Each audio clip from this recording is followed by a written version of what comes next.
How is your IELTS preparation going? What about the previous lesson? Have you learned something useful from it? Spend just a few minutes thinking about how you could possibly use that knowledge during the IELTS exam.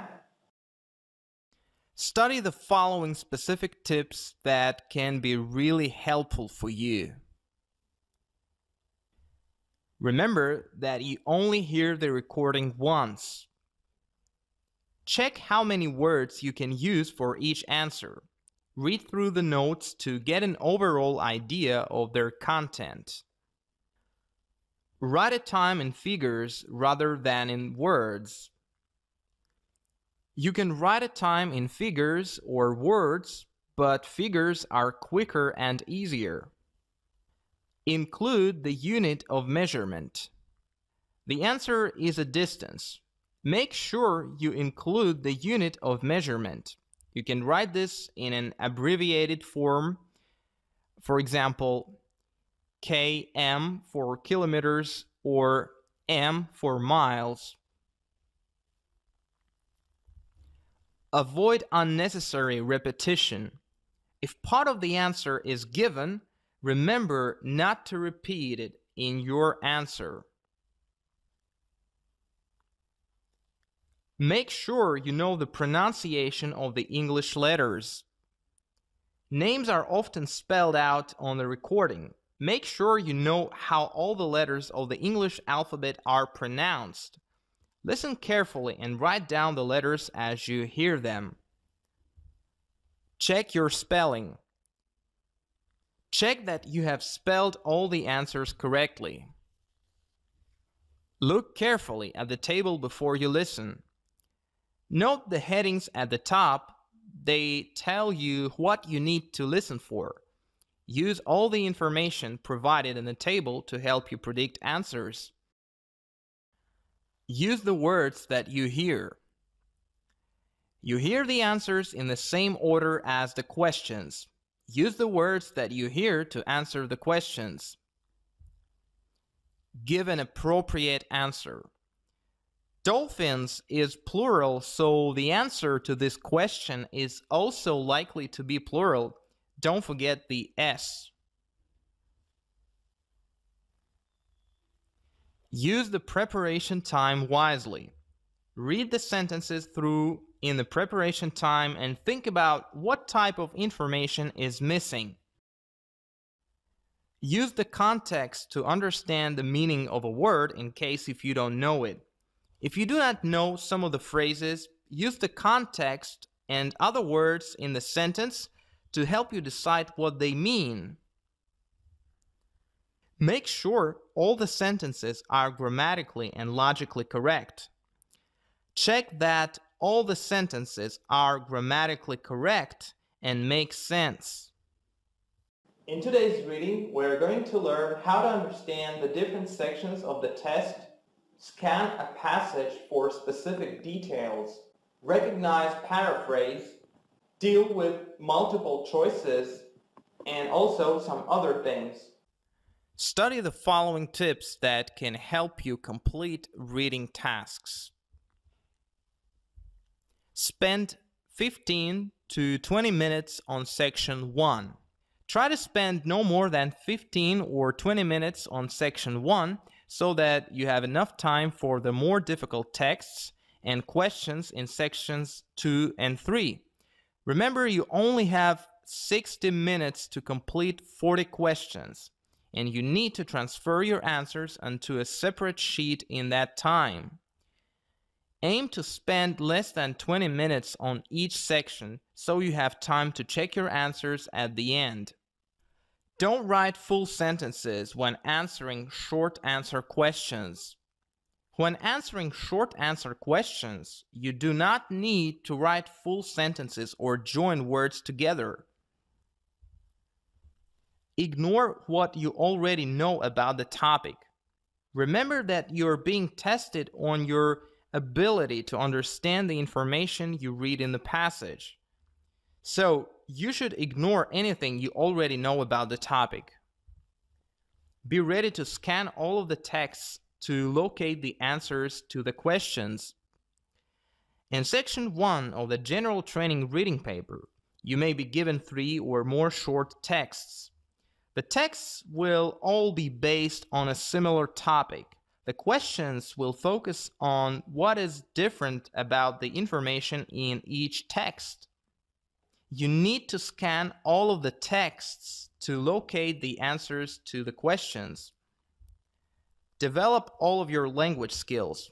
To achieve the best IELTS score, focus on learning vocabulary, grammar, and building your reading, writing, listening, and speaking skills as a part of your preparation.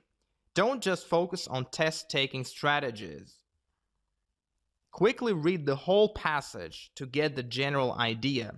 This will help to give you an overall understanding of the passage and will help you to locate relevant parts of the text more quickly. And now, complete this task.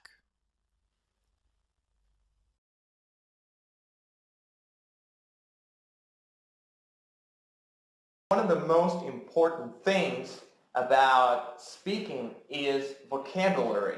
That means to improve your speaking, you need to work really hard on your vocabulary. Here are some good practical tips that can help improve your speaking. Some words in English have multiple meanings or are used in different ways depending on the context. Look at the use of bank in these sentences. We had a lovely picnic yesterday on the riverbank. Or, I haven't got his details to hand, but they'll be in the data bank. Whenever you look up a word in your dictionary, check to see how many different meanings and uses it has. Connotation is the feeling or idea that is suggested by a particular word. For example, slim has positive connotations suggesting attractively thin, whereas skinny has negative connotations suggesting unhealthily thin. Many words in English have more than one meaning. For example, the word field means an area of land on a farm, but it can also mean a category of sporting event, a category in a computer database program, or main area of interest. It can even be a verb meaning to catch or retrieve a ball in a game like baseball or cricket, or to deal cleverly with difficult questions. Words can basically suggest whether the speaker or writer has positive or negative feelings about what is being described. If you called one of the inventions brilliant, it would be obvious that you admired it, whereas calling it ill-conceived would show that you thought it was inadequate in some way. Fillers such as yes, right, or are also useful to indicate that you are listening attentively as someone is telling you something. They can be said with different intonation in order to convey different reactions. Sometimes metaphors are so commonly used that they become fixed as idioms.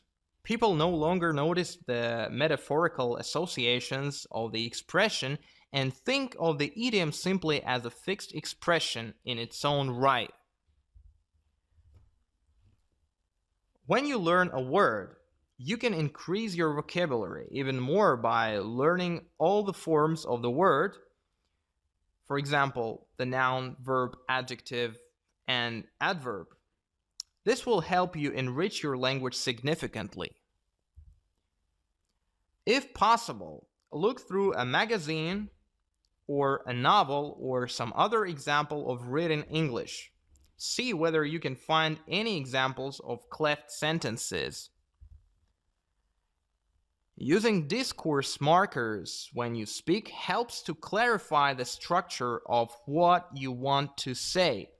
As long as you... In today's writing, we're going to learn how to develop your ideas clearly, assess your language level, correct your mistakes, and of course, some other things. Now, study the following tips that can help improve your writing. Make sure you have time to check and read through your answer. When you have completed your writing, make sure you allow at least 3 or 4 minutes to check and read through your answer. Check your ideas against your plan. Make sure you use accurate sentence structures and vary your sentences. The examiner will assess the grammatical accuracy of your answer. They will judge how accurate your sentence structures are and also whether you have shown a range of structures and not limited yourself to basic ones. Make sure you vary your sentences in the exam. Practice writing quickly and neatly. We use handwriting less and less these days, so make sure that you practice writing quickly and neatly. Ask others to read your writing to make sure it is legible. There may not be time in the exam to write and then rewrite your answer. It is better to spend time planning and then checking at the end. Show a wide range of vocabulary. To achieve a high band score in the IELTS test, you need to show a wide range of vocabulary and grammatical structures and use them accurately. Check carefully what you wrote. When you are writing quickly, it is easy to make silly mistakes. Use the final few minutes to carefully check what you wrote. Get to know the common mistakes that you tend to make. Students often repeat the same mistakes.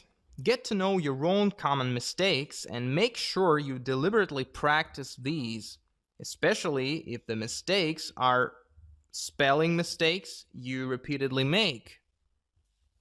And now, write your answer on the suggested topic.